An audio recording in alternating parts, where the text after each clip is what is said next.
Welcome to Body Efficiency Training, and in this video I'm going to be working on what I think is probably the most efficient exercise to do.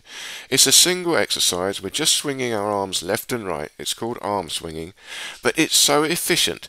And what do I mean by that? I mean we get so much out of it for putting in so little.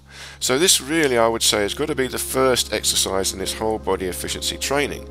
It's the easiest thing to do. We can all do this, but it's also the master level exercise. I do this all the time, and I do it in between other exercises because it's the one that just settles your energy and balances your whole body and your whole skeletal alignment.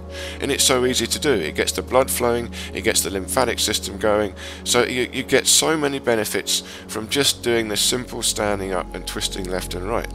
And it's about mind-body connection. We're trying to feel our mind and body connecting together and feel the inner awareness of our body structure.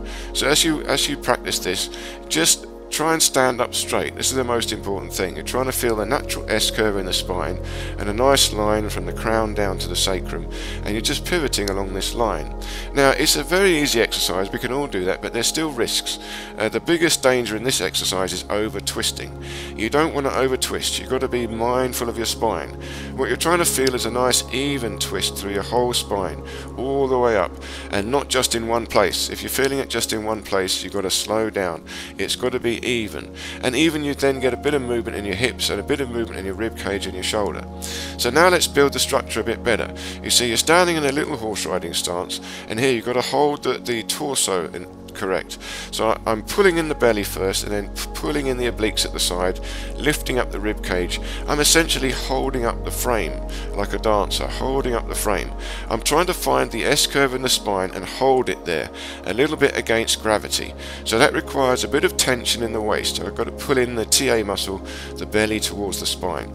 But if you have any heart problems or any blood pressure problems, you've got to be very careful when you do this, because you're changing the pressure inside your chest and inside your belly. You're trying to lift up and expand it a little bit and pull in a little bit tighter to hold your spine up. So here, even the shoulders, I lift them up and roll them back, but you see, in the correct posture, the shoulders are up and back a little bit. Your spine is at the back of your body, and you're trying to feel that alignment in the back of your body right the way to the heels. So I'm standing up here on the heels. You see, now I've got the spine up, shoulders up and back a little bit, and now I'm starting to twist, but I've got the belly pulled in, and I'm using the obliques, the two obliques on either side, to pull the twist, and I'm keeping tension in the obliques to prevent over twisting. So you don't want to go too hard and too fast yet, just very slight gentle movement. And now you feel the twist also in the hips, down through the knees to the ankle. But again, very careful not to twist the knee. It's only the hips and the ankle. And you've got a slight bend in the knee. You're sitting slightly down in the stool, so you're projecting your bottom a little bit backwards, but your knees are apart, so your hips are open in the front, and that allows you to open the hips and pivot a bit more freely. But you're trying to sit your spine again towards the back of the heels for now. This is the very first level, and your shoulders are going backwards and your heels towards the heels, and you feel you're stretching the neck, you're pulling in the chin, you feel a suspension from the crown of the head pulling you upwards, so the neck and the head also connect to the spine, and you're just trying to feel this inner alignment of your spine and pivot left and right.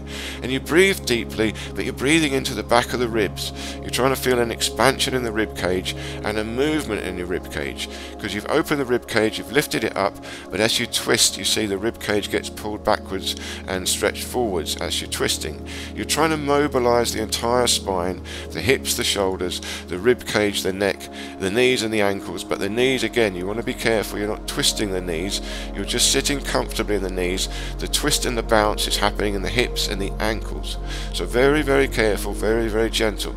This is more about inner body awareness. You're trying to build a mind-body connection, and this is the key, and this is why this is most important and most efficient.